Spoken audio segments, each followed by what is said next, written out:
जय साईनाथ। साईनाथ महाराज की आज्ञा से मैं साईं सच्चरित्र का अध्याय 30 आरंभ करती हूँ। इस अध्याय में बतलाया गया है कि 3 अन्य भक्त किस प्रकार शिरडी की ओर खींचे गए, जो बिना किसी कारण भक्तों पर स्नेह करने वाले तथा दया के सागर हैं, तथा निर्गुण होकर भी भक्तों के प्रेमवशी जिन्होंने स्वेच्छापूर्वक मानव शरीर धारण किया है, ऐसे भक्त वत्सल हैं कि जिनके दर्शन मात्र से ही भवसागर के भय और समस्त कष्ट दूर हो जाते हैं। ऐसे श्री साईनाथ महाराज को हम नमन करें। भक्तों को आत्मदर्शन कराना ही संतों का प्रधान कार्य है। श्री साईं जो संत शिरोमणि हैं, उनका तो मुख्य ध्येय ही यही है कि जो उनके श्री चरणों की शरण में जाते हैं, उनके समस्त पाप नष्ट होकर निश्चित ही दिन प्रतिदिन प्रगति करते हैं। उनके श्री चरणों का स्मरण कर पवित्र स्थानों से भक्तगण शिरडी आते और उनके समीप बैठकर श्लोक पढ़कर गायत्री मंत्र का जाप किया करते थे। परंतु जो निर्बल तथा सब प्रकार से दीनहीन हैं और जो केवल ये नहीं जानते कि भक्ति किसे कहते हैं, उनका तो केवल इतना ही विश्वास है कि अन्य सब लोग उन्हें असहाय छोड़कर उपेक्षा भले ही कर दे, परंतु अनाथों के नाथ और प्रभु श्री साईं मेरा कभी परित्याग न करेंगे। जिन पर वे कृपा करें, उन्हें प्रचंड शक्ति, नित्य अनित्य में विवेक तथा ज्ञान सहज ही प्राप्त हो जाता है। वे अपने भक्तों की इच्छाएं जानकर उन्हें पूर्ण किया करते हैं, इसलिए भक्तों को मनोवांछित फल की प्राप्ति हो जाया करती है। ऐसे वे सदा कृतज्ञ बने रहते हैं। हम उन्हें साष्टांग प्रणाम कर प्रार्थना करते हैं कि वे हमारी त्रुटियों की ओर ध्यान न देकर हमें समस्त कष्टों से बचा लें। जो विपत्तिग्रस्त प्राणी इस प्रकार श्री साईनाथ से प्रार्थना करता है, उनकी कृपा से उसे पूर्ण शांति तथा सुख समृद्धि प्राप्त होती है। श्री हेमांड पंत कहते हैं कि हे मेरे साईं, तुम तो आज दया के सागर हो। ये तो तुम्हारी ही दया का फल है जो आज ये साईं सच्चरित्र भक्तों के समक्ष प्रस्तुत है। अन्यथा मुझ में इतनी योग्यता कहाँ जो ऐसे कठिन कार्य करने का दुस्साहस भी कर सकता है। जब पूर्ण उत्तरदायित्व साईं ने अपने ऊपर ही ले लिया तो हेमंड पंत को तिल मात्र भी भार प्रतीत न हुआ और न ही इसकी उन्हें चिंता ही हुई। श्री साईं ने इस ग्रंथ के रूप में उनकी सेवा स्वीकार कर ली।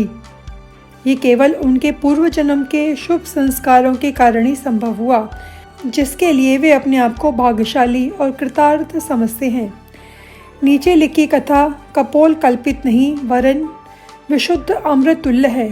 इसे जो हृदयगम करेगा, उसे श्री साईं की महानता और सर्वव्यापकता विदित हो जाएगी। परंतु जो वाद विवाद और आलोचना करना चाहते हैं, उन्हें इन कथाओं की ओर ध्यान देने की आवश्यकता भी नहीं है। यहाँ तर्क की ही नहीं, वरन प्रगाढ़ प्रेम और भक्ति की अत्यंत उपेक्षा है। विद्वान भक्त तथा श्रद्धालु जन अथवा जो अपने को साईं प्रद सेवक समझते हैं, उन्हें ही ये कथाएं रुचिकर तथा शिक्षाप्रद प्रतीत होंगी। अन्य लोगों के लिए तो ये निरी कपोल कल्पनाएं ही हैं। श्री साईं के अंतरंग भक्तों को श्री साईं लीलाएं कल्पतरु के समान हैं। श्री साईं लीला रूपी अमृतपान करने से अज्ञानी जीवों को ज्ञान, गृहस्थाश्रमियों को संतोष तथा मुमुक्षुओं को एक उच्च साधन प्राप्त होता है। अब हम इस अध्याय की मूल कथा पर आते हैं। नासिक जिले के वणी ग्राम में काकाजी वैद्य नाम के एक व्यक्ति थे। वे सप्तशृंगी ऋषि के मुख्य पुजारी थे। एक बार वे विपत्तियों में कुछ इस प्रकार ग्रसित हुए कि उनके चित्त की शांति भंग हो गई और वे बिल्कुल निराश हो उठे। एक दिन अति व्यथित होकर देवी के मंदिर जाकर अंतःकरण से वे प्रार्थना करने लगे, हे देवी दयामयी, मुझे कष्टों से शीघ्र मुक्त करो। उनकी प्रार्थना से देवी प्रसन्न हो गई और उसी रात्रि को उन्हें स्वप्न में बोली कि तू बाबा के पास जा, जहाँ तेरा मन शांत और स्थिर हो जाएगा। बाबा का परिचय जानने को काका जी बड़े उत्सुक थे, परंतु देवी से प्रश्न करने से पूर्व ही उनकी निद्रा भंग हो गई। वे विचारने लगे कि ऐसे ये कौन बाबा हैं जिनकी ओर देवी ने मुझे संकेत किया है।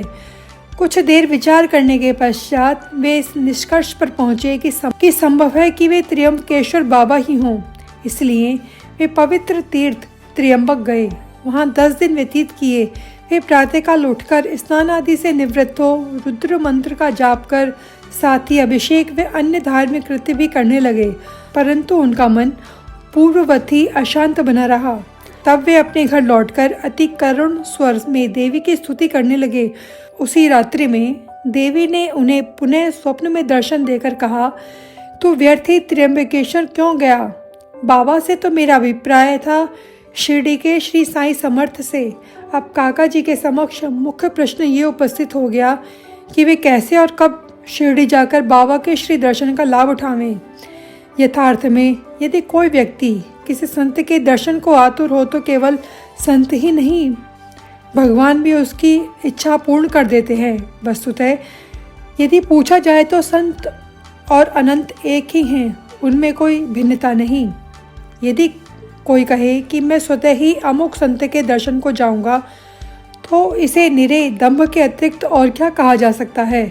संत की इच्छा के विरुद्ध उनके समीप जाकर कौन दर्शन ले सकता है? उनकी सत्ता के बिना वृक्ष का एक पत्ता भी नहीं हिल सकता। जितनी तीव्र उत्कंठा संत दर्शन की होगी, तदनुसार ही उनकी भक्ति या विश्वास में वृद्धि होती जाएगी। उतनी ही शीघ्रता से उसकी मनोकामना भी पूर्ण होगी। जो निमंत्रण देता है वह आदर का आतिथ्य का प्रबंधन भी करता है। काका जी के संबंध में सचमुच यही हुआ। जब काका जी शिरडी यात्रा का विचार कर रहे थे, उसी समय उनके यहाँ एक अतिथि आया। श्यामा बाबा के अंतरंग भक्तों में से थे। वे ठीक इसी समय वड़ी में क्यों और कैसे आ पहुँचे, इस पर हम दृष्टि डालें। बाल्यावस्था में एक बार वे बहुत बीमार पड़ गए। उनकी माता ने अपनी कुलदेवी सप्त श्रृंगी से प्रार्थना की कि यदि मेरा पुत्र निरोग हो जाए तो मैं तुम्हारे चरणों में लाकर डालूंगी। कुछ वर्षों के पश्चात ही उनकी माता के स्तन में दाद हो गया। अब उन्होंने पुनः देवी से प्रार्थना की कि यदि मैं रोग मुक्त हो जाऊं तो तुम्हें चांदी के 2 स्तन चढ़ाऊंगी, पर ये दोनों वचन अधूरे ही रह गए। परंतु जब वे मृत्यु शैया पर पड़ी थी तो उन्होंने अपने पुत्र श्यामा को समीप बुलाकर उन दोनों वचनों की स्मृति दिलाई तथा उन्हें पूर्ण करने का आश्वासन पाकर प्राण त्यागे। कुछ दिनों के पश्चात वे अपनी प्रतिज्ञा भूल गए और इसे पूरे 30 वर्ष व्यतीत हो गए थे। एक प्रसिद्ध ज्योतिषी शिरडी आए और वहां लगभग 1 मास ठहरे। श्रीमान बूढ़ी साहेब तथा अन्य लोगों को बतलाई उनकी सभी भविष्यवाणियां प्रातः सही निकली, जिससे सबको पूर्ण विश्वास था। श्यामा के लघु भ्राता वापा जी ने भी उनसे कुछ प्रश्न पूछे।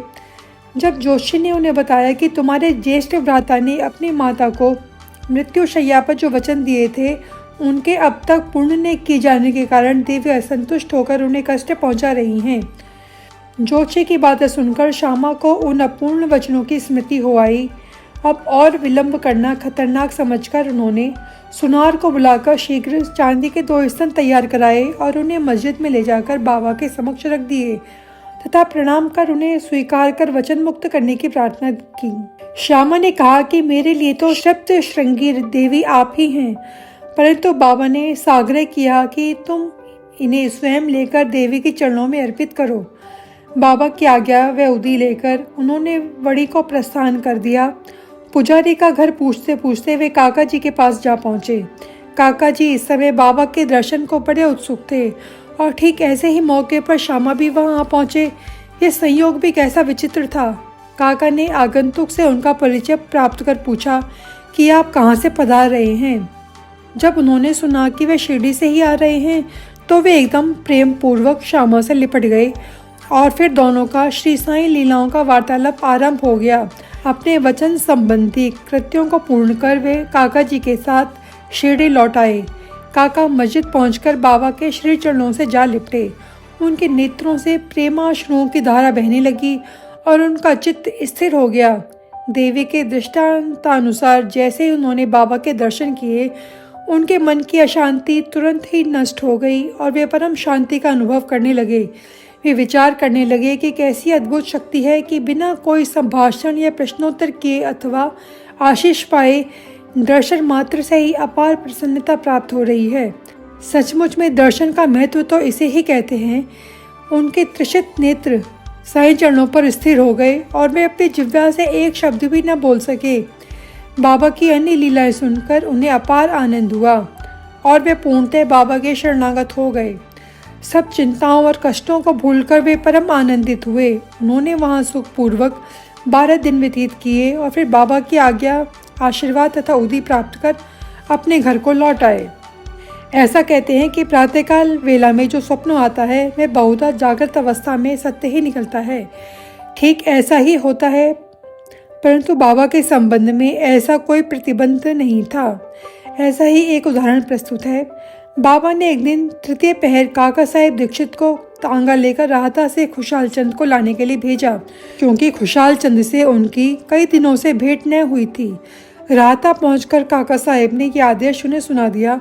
ये संदेश सुनकर उन्हें महान आश्चर्य हुआ और वे कहने लगे, दोपहर को भोजन के उपरांत थोड़ी देर मुझे झपकी आ गई थी। तभी बाबा स्वप्न में आए और मुझे शीघ्र ही शिरडी आने को कहा, परंतु घोड़े का उचित प्रबंध नहीं हो सकने के कारण मैंने अपने पुत्र को यह सूचना देने के लिए ही उनके पास भेजा था। जब वह गांव की सीमा तक ही पहुंचा था, तभी आप सामने से तांगे में आते दिखे। वे दोनों उस तांगे में बैठकर शिरडी पहुंचे और बाबा से भेंट कर उन्हें बड़ी प्रसन्नता हुई। बाबा की लीला देखकर खुशहाल चंद गदगद हो गए। बम्बई के एक पंजाबी ब्राह्मण श्री रामलाल को बाबा ने स्वप्न में एक महंत के वेश में दर्शन देकर शिरडी आने को कहा। उन्हें नाम ग्राम का कुछ भी पता न चल रहा था। उन्हें श्री दर्शन करने की तीव्र उत्कंठा तो थी, परंतु पता ठिकाना ज्ञात न होने के कारण वे बड़े असमंजस में पड़े हुए थे। जो आमंत्रण देता है वही आने का प्रबंध भी करता है, और अंत में वैसा ही हुआ। उसी दिन संध्या समय जब वे सड़क पर टहल रहे थे तो उन्होंने एक दुकान पर बाबा का चित्र टंगा देखा। स्वप्न में उन्हें जिस आकृति वाले महंत के दर्शन हुए थे वे इस चित्र के ही समान थे। पूछताछ करने पर ज्ञात हुआ कि ये चित्र शिरडी के श्री साईं समर्थ का है, और तब उन्होंने शीघ्र ही शिरडी को प्रस्थान कर दिया तथा जीवन पर्यंत शिरडी में ही निवास किया। इस प्रकार बाबा ने अपने भक्तों को अपने दर्शन के लिए शिरडी में बुलाया और उनकी लौकिक और परालौकिक समस्त इच्छाएं पूर्ण की। अध्याय समाप्त। साईनाथ महाराज की जय।